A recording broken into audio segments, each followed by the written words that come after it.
Hi, I'm Michelle. Welcome to Lead Safe Best Practices Edutainment videos.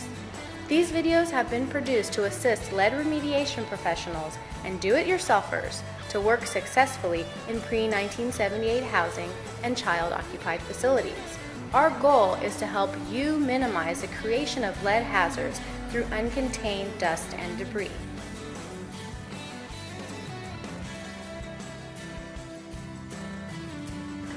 Hi, and welcome to Module 4, where we will show you how to contain the dust during work. We will define containment, how to keep the dust within the containment, and we will specifically look at interior and exterior containment in pre-1978 housing and child-occupied facilities. The key message we want you to take out of Module 4 is to keep the dust in the work area and to make it easier for you to clean up after your work is done.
One way to effectively reduce the spread of dust is the wet scraping method.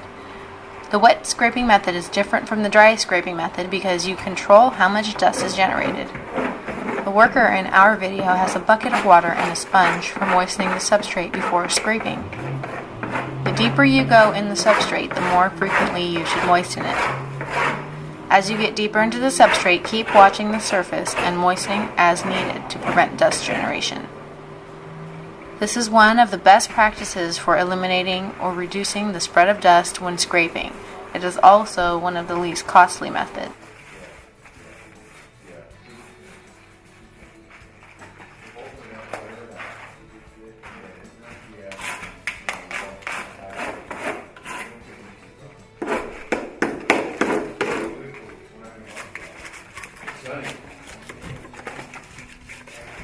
Wet it down again, more. More water, let it splash.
You are watching Lead Safe Best Practices Edutainment videos, brought to you by US EPA, Lead Remediation Association of America, and Sonica Entertainment.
Two actors are cutting plastic sheeting that has been folded in half and sized to fit a 36-inch door frame. In the middle of the plastic sheeting, they place a strip of tape the length of a man's height that will serve as the exit and entry point in the doorway. They flip the plastic over onto the other side, repeating the process, then cut through the center of the tape, leaving a few inches at either end uncut. You can reinforce the top and bottom of the opening with tape for additional strength.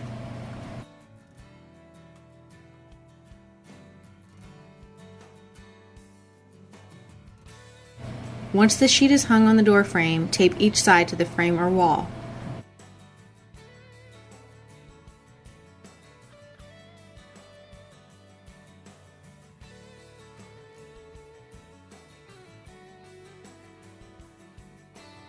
Then tape the other sheet on the opposite side of the doorway.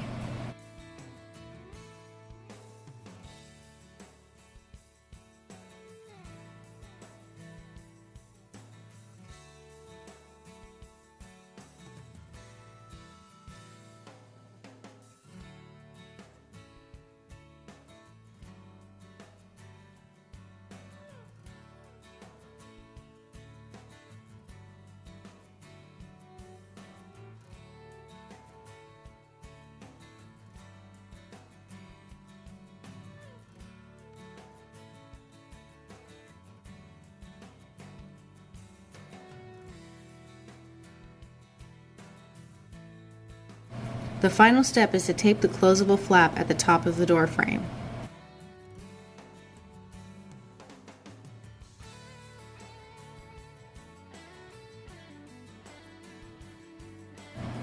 If needed, another flap can be added to the other side of the door to provide a third layer of plastic sheeting. Other products, like zip wall, will also get the job done. You are watching Lead Safe Best Practices Edutainment videos, brought to you by US EPA, Lead Remediation Association of America, and Sonica Entertainment.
You are watching Lead Safe Best Practices Edutainment videos, brought to you by US EPA, Lead Remediation Association of America, and Sonica Entertainment.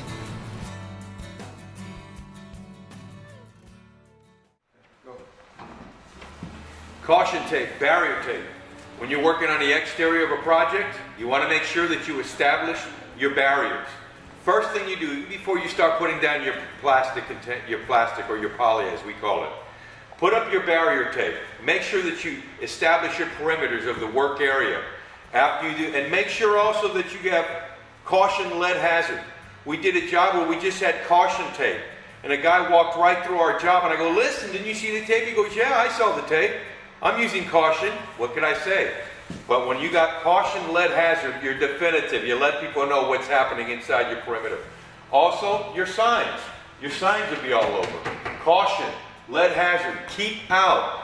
Make sure it's definitive as possible so that you guys have an isolated work area, so all the lead work is done within the work area only, and the public are warned not to enter inside of the contained areas. So make sure that your barrier tape and your signage is up.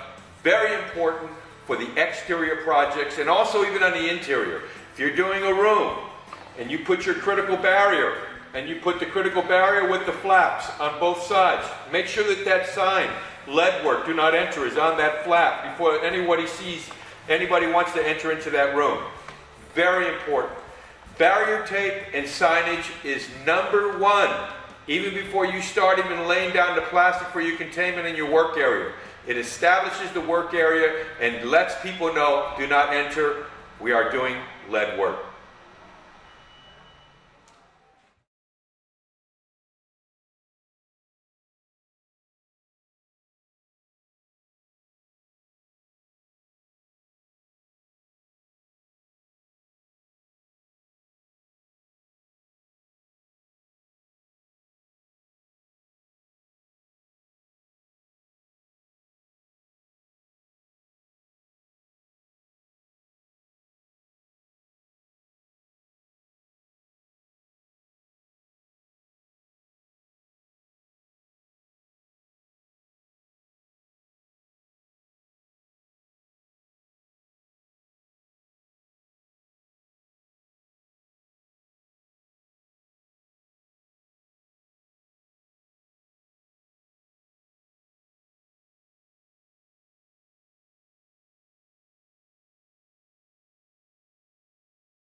You are watching Lead Safe Best Practices Edutainment videos, brought to you by US EPA, Lead Remediation Association of America, and Sonica Entertainment.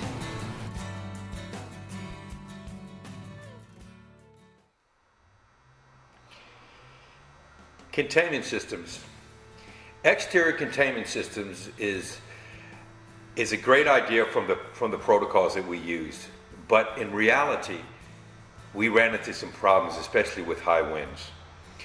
And high winds could be 15, 20 miles an hour. And if you have plastic out in containment around a building, that plastic can just pop up and just blow out of control.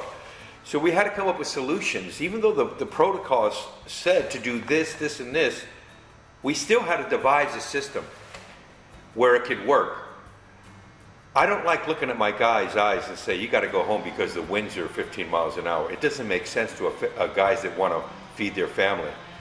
And so we had to devise a system where we did. For example, we laid our poly out. We did a store. These were large buildings in San Francisco, and it was no adjacent properties, but we had like a field next to it. But the winds are such coming off the Pacific Ocean that it would blow the chips on the plastic, and it would blow way out in the field if you're not careful. So we had to put a lot of plastic. Thus, plastic and wind don't mix. So what did we come up with? Well, we have what they call landscape netting that they put down when they landscape, and then they have these big pins that they put down to hold the landscape netting in the gardens. We put those down inside of the ground.